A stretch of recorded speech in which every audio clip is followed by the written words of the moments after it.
This is the summary created from the video. Lecture 42 Resource Management I.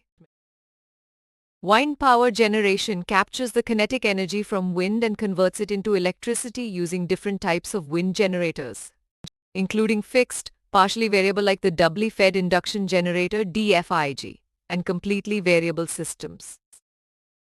The DFIG wind turbine can feed power in two directions from the stator to the grid and from the rotor through converters, enabling operation in all three modes: subsynchronous, synchronous, and supersynchronous.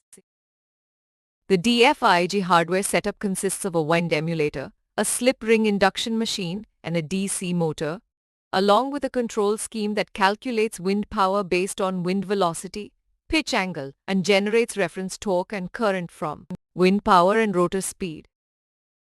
The control strategy for the DFIG wind turbine involves field-oriented control FOC, maximum power point tracking MPPT, and stator power factor management on the rotor side, while the grid side converter maintains the DC link voltage through PI control of the direct axis current.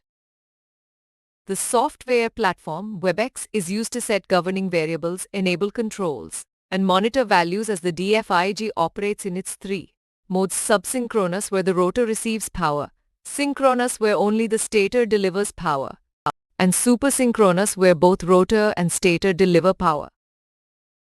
The key takeaways highlight that wind turbine aerodynamics are modeled for performance evaluation.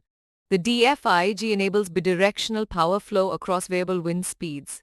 The control strategy involves FOC, MPPT, and stator power factor control, and the DFIG operates in three modes for optimized wind energy extraction by allowing variable rotor speed across sub and super synchronous ranges.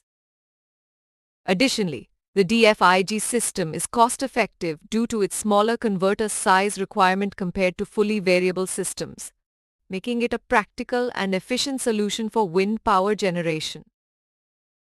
Please stay tuned for more summary videos.